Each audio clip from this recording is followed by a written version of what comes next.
to carry with one in the chamber or not to carry with one in the chamber? That is today's question.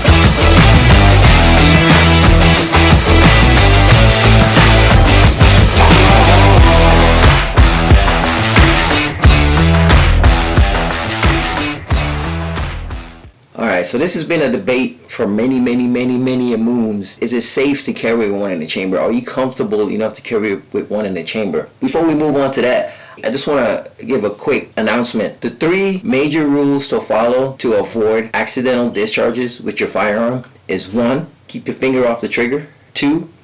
Keep your fingers off the trigger when you're not shooting. 3. Keep your fingers off the trigger when you're not about to shoot it. Simple. Okay, so back to the topic at hand. Do you carry with one in your chamber? Like I do. Every time you see me play my weapon, a round goes flying because I carry one in the chamber. That's a big debate, and I'm gonna just give you my 2 cents and my input on carrying with one in the chamber and why I feel that everyone should be carrying with one round in the chamber. Because it's just one less thing you have to worry about if you have to use your firearm in a self-defense scenario. To think that you're going to have enough time if somebody just happens to start assaulting you or trying to create bodily harm or stabbing you or shooting at you, to think that you're going to have enough time to sit there and rack your slide and pull your gun out. Ain't nobody got time for that. And I'm going to tell you something about that too. Even when I'm on the range, and I'm not in a high stress situation, even here at the house when I'm using my fake dummy bullets to do dry fire practice or whatever, there's times that I don't rack the rounds all the way, and there's times that I get a jam, I get a double feed, or I just get like some type of blockage to stop the round from going in because you're not able to rack it back properly. And that happens to me on a regular basis, even on the range when I'm not under stress. So now imagine putting stress on top of that, adrenaline, fear, trying to figure out what's going on top of all that. Now you're gonna, and then ain't nobody got time for that. To think that you're gonna have enough time to do that in a real life or death situation is kind of naive. I mean, yeah, you can train all day. You can train and you can be real quick, quick draw. I'm like, and then you can sit here and be like, I'm ready to go. I mean, you know what I'm saying? Yeah, in a perfect world, yes, it might be good. But reality is, what happens if you draw your gun, you rack that slide, and you don't go all the way back? There's nothing in the chamber. You know what I'm saying? I can show you right now. Like, you do something like this right here. This is already a malfunction waiting to happen. Like, you know what I'm saying? You see that? This is a malfunction waiting to happen. Like, so to think that it's strapped up around pretty good. And if you're under stress and for some reason, let's say somebody's on you and one person is grabbing you, somebody's wailing on you, and now you're trying to pull your gun out, and what if they have your arms and now you can't even, what if they're grabbing you in a bear hug and they got your arms, and yeah, you can get your gun, you can pull it out, but now you can't even pull the trigger now because there's nothing in the chamber. And now they got your arms, and it's really hard. I'm going to try to rack this without moving my arms. I'm going to try to rack the slide.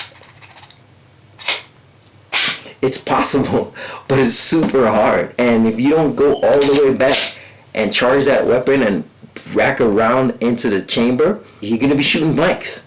No pun intended. He needs some milk. That's why I believe that carrying with one round in the chamber is the matter of life or death when you only have seconds to make that decision if you're going to pull that trigger. To believe that you're going to have enough time to, in a situation where you're being assaulted or somebody's wailing on you, somebody's about to stab you, somebody's about to shoot you, to think that you're going to have time on somebody who already has a drop on you, who already has a gun pointed on you, to think that you're going to have enough time to pull your gun now, to think that you're going to be super fast to pull your gun and racking that person just going to watch you and then to get on that target, and to think that that person is just going to watch you while you do all that and then you're going to shoot them first, is naive. Thinking that you're gonna have enough time to rack around in your gun in a real life or death situation is the same as thinking that you're gonna have enough time to put your seatbelt on right before you crash. If you get in a car accident and you crash, you don't know it's coming. A lot of it, like, you don't know it's coming unless you blatantly just decide you want to go run your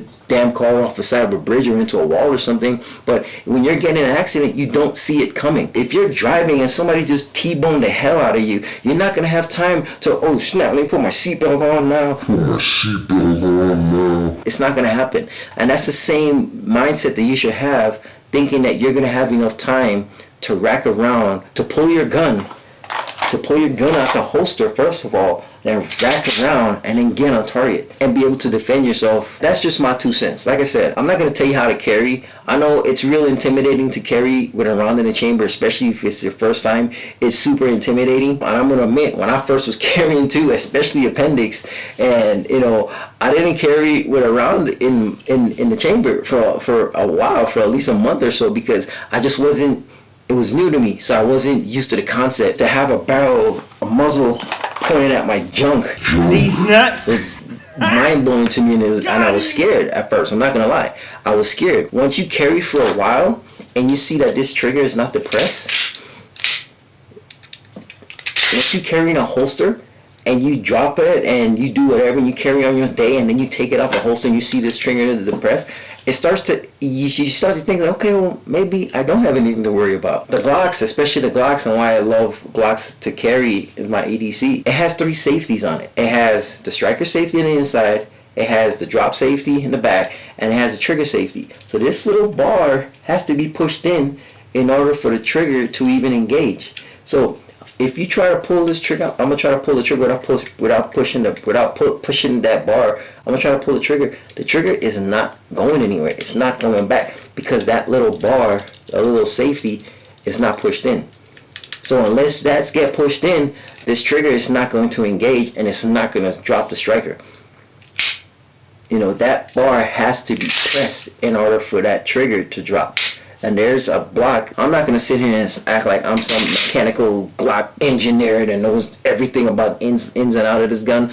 But just know that there's the trigger safety, there's a striker safety that you have to, that's going to move out of the way when you pull the trigger. And just know that there's a drop safety built in, that even if you drop it, unless you pull that trigger and move that drop safety out the way, the striker is not going to go. So you have to pull the trigger to drop that drop safety in order for the striker to go and hit the round. If not, unless you pull that trigger, that's going to be, so even if you drop that gun and for some reason the striker engages, there's a block safety on the inside that's going to stop it from striking the round. It's not going to go off. Unless you literally pull this trigger with this safety and pull that safety in there, it's not going to go off. Once you get over that fear and you learn how your weapon works, and you learn all the safety features that are built into your weapon to prevent it from accidentally discharging, you're going to be fine. And once you get over that mindset of the fear of carrying one in the chamber, and you believe and you learn your gun, and you believe in the manufacturers and the companies that knows what they're doing, you're just going to have a better experience knowing that that's one less step that you have to do. Because in a real life situation, somebody's up on you, attacks happens in seconds. There's tons of videos online that you can see people getting attacked, and look how fast it happened. And 99% of the time, the person who's getting attacked did not see it coming, had no idea what was about to go on, was going to happen. The bad guys already have the drop on you because they know what they're about to do. You don't. So they already know, all right, I'm going to come in here, I already got my hand on my gun. Give me your money, give me your wallet, give me your car. They already got the drop on you. For you to think that you're going to be able, while a gun is pointed at you, to pull your gun out and then rack a slide and then try to shoot. Ain't nobody got time for that. It's not realistic, man. It's not realistic. So I suggest and I urge everybody who decides to carry a weapon for concealed carry or open carry to carry with one in the chamber. It's just one less thing you have to do. Trust and believe in your gun safeties. Trust and believe in your safety. This right here. This is the biggest safety of any firearm. This right here. This finger right here. This is the biggest safety of any weapon. As long as this safety doesn't engage with this safety, you're good. It's not gonna fire. Like, you can throw your gun against a wall, you can drop it in concrete, load it, it's not gonna fire unless you engage this safety and it moves this safety and pushes this safety. I'm gonna say it again. This gun is not gonna go off unless you disengage this safety, which is gonna disengage this safety inside, which is gonna move this safety. So don't worry about your gun going off by itself. Guns just don't magically go off by itself. I hear stories of people saying like, yeah, my gun dropped and it just went off, and it's just hard to believe that your gun just went off because it dropped, especially a Glock, because of the trigger safety and the striker safety that it has built in. It's just hard to believe that it just went off on its own just like that without, but hey, it's possible. I'm not saying it's impossible. I'm just saying the chances of this gun just deciding to just shooting by itself is just very slim to none. That's just my spew. That's just my 2 cents. Is it safe to carry around in your chamber? Yes, as long as you have a safe gun, a reputable gun company that has built-in safeties. Yes, I can't say that for all gun companies and all gun manufacturers, because I don't use all gun safeties and gun manufacturers. I can only tell you what I know with what I use and why I decided to go with a Glock. That's going to be another topic I'm going to bring up. Whether you want to carry a gun with no external safeties per se, like the levers, like the old school, or one with safeties. That's going to be another video. That's a good topic. I'm going to go ahead and write that down before I forget it. And yes, I'm flagging you guys with my pistol, but it's clear. I already cleared it a bunch of times. This was the one that was in the head. This is the mag right here. Anyways, thank you all for tuning in to Double S Training, Sealy Strategics Training. I'm not going to say Sealy Strategics in every video because it's a tongue twister. So it's going to be Double S from now on. Roger. If y'all got any questions, y'all got any more to add to it, if you guys want, give me ideas on what you guys want me to talk about, what you guys want to learn about, if you're unsure about something, just go ahead and hit me up in the comments. Go ahead and message me. And don't forget to tune in for the next video of whatever I decide to share with you guys. Alright? Thank you all for tuning in. Peace.